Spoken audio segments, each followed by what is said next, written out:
Welcome, class. Today we are going to get our hands on one of the most powerful, most practical tools in your entire business mathematics toolkit. We're going to move way beyond abstract theory and step right into the engine room of strategic decision-making. We're talking about the derivative, and more importantly, how it lets business leaders find the best solutions, not through guesswork, but through rigorous mathematical precision. So please, pay close attention. The ideas we're covering today really are the bedrock of modern business strategy. Now, I want you to really think about this for a second. This isn't just some textbook question. This is the fundamental challenge that every single CEO, every marketing director, every operations manager deals with every single day. Is our price too high? Are we leaving money on the table? Or is it too low and we're just giving away our profit margin? Are we making too much stuff, leading to warehouses full of expensive inventory? Or maybe we're producing too little and our customers are getting frustrated and going straight to our competitors. For years, leaders had to rely on gut feelings, on intuition. But what we're here to learn is that the optimal answer, it actually lies in the calculus. So, to tackle this, we've got a clear roadmap for today. First, we're going to learn the language we need to talk about business change. Then, we'll use that language to find what we call the optimal point. After that, we'll zoom in and see how this all applies to those small, day-to-day decisions at the margin. And finally, we'll pull it all together into a strategic toolkit that, honestly, I expect you'll be using for the rest of your careers. All right, let's dive in. Before we can optimize anything in a business, we first have to have a really precise way to measure and talk about change. Think about it. In business, everything is always moving. Costs, revenue, demand, you name it.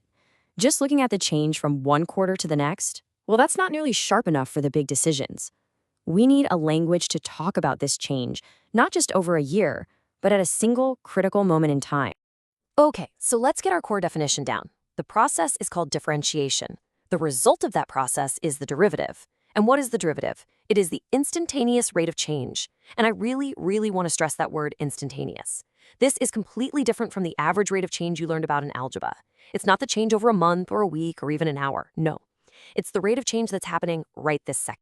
So let's put that in business terms. Imagine you're looking at a chart of your company's profit.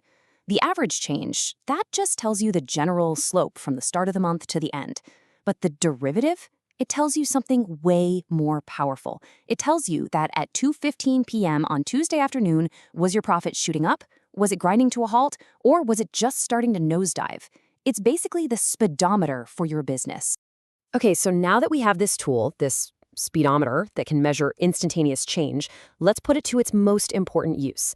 How do we use this thing to find the single best point of operation for our business?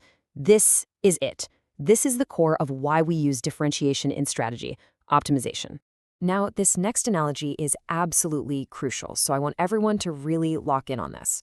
Imagine your company's profit is a mountain, and your goal is to get to the very top, the summit, okay? As you're climbing up, the ground is sloped upwards, right? Your rate of change, your derivative, is positive. Now, if you go over the peak and start heading down the other side, the ground is sloped downwards. Your rate of change is negative. So it only makes sense, right? At the exact peak, at that one single point of maximum profit, the ground can't be sloped up and it can't be sloped down. It has to be perfectly flat. And at that one spot, the slope, the rate of change, the derivative is exactly zero. That is the key idea behind all of optimization. And here's what's so beautiful and elegant about the math here. It doesn't matter if your goal is to maximize something good, like profit, or to minimize something bad, like your costs. The mathematical approach is exactly the same. You're either trying to find the very top of that profit mountain, or you're trying to find the very bottom of the cost valley. In both cases, you are looking for that one single point where the curve flattens out, where that instantaneous rate of change is zero. It's incredibly efficient. One single tool helps us solve two of the biggest and usually opposite goals in business. So, how do we actually do this? Well, it's a very clear four-step recipe. First, and honestly this is the hardest and most important part, you have to model your business problem as a mathematical function. You have to translate all those messy, real-world variables like demand and labor costs into a clean equation. If you get this wrong, the whole rest of the process is meaningless. Step 2, you just apply the rules of differentiation to find the derivative. Step 3, you take that derivative and set it equal to 0, using our flat spot on the mountain idea. And finally, step 4, you just use your algebra skills to solve for the variable, whether it's price or quantity, to find that exact value that gives you your optimal point. Now, I have to pause here because I see this mistake on exams every single year. You'll follow the 4 steps perfectly, you'll do the math, and you'll get an answer like x equals 500, and you'll circle it and move on. That is not enough. You have to put your business hat back on. So what if x is the number of baristas for a tiny coffee cart on campus? Does hiring 500 people make any sense at all? Of course not. Or what if the math tells you to produce negative 20 cars? Mathematically, that might be a solution, but you can't produce negative cars in the real world. The final crucial step is always to interpret your answer and give it a common sense sanity check. Remember, you are training to be business leaders, not calculators. The number means nothing without good business judgment. All right, let's move on. It's really important to get that optimization isn't just about finding one big, grand, optimal point for the whole company. The same logic also powers all the little, day-to-day decisions that, when you add them all up, really determine whether a company wins or loses. This is what we call marginal analysis. The word marginal in business and economics, it has a very specific meaning.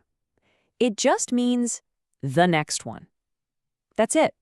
So when we say marginal revenue, we mean the extra revenue we get from selling just one more item. Marginal cost, that's the extra cost to make just one more item. So marginal analysis is just the simple act of comparing those two things to make a decision. And what's the perfect tool for figuring out the change associated with just one more unit? You guessed it, it's the derivative.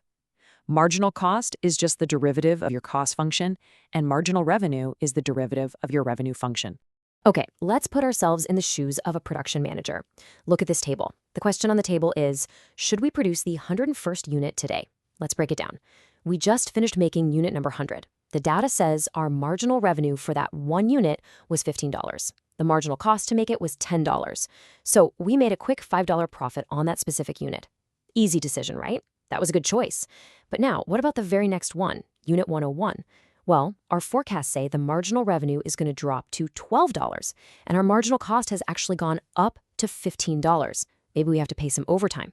So if we make this next unit, it's going to bring in $12, but cost us $15. We would lose $3 on that one unit. So class, what's the decision? The rational, data-driven choice is to stop.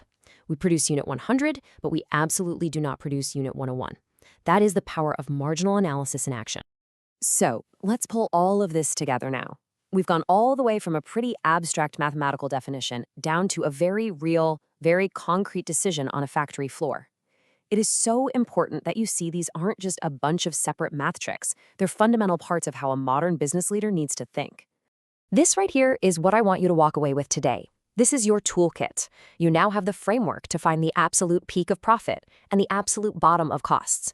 You have a simple, logical rule comparing marginal revenue and marginal cost to make those daily operational calls.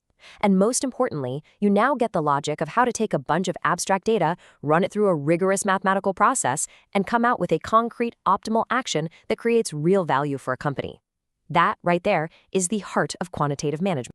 And I'll leave you with one final thought. We've been talking about profit and cost today, but this way of thinking, it applies to everything.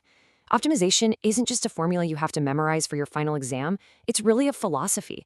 It's a way of looking at the world and always asking, what's the rate of change right now, and how can I find the point where things are at their absolute best? So here's my challenge to you. Think about your study habits, your part-time job, even your workout at the gym. What's one process, big or small, in your own life that you can start to optimize tomorrow using this exact logic?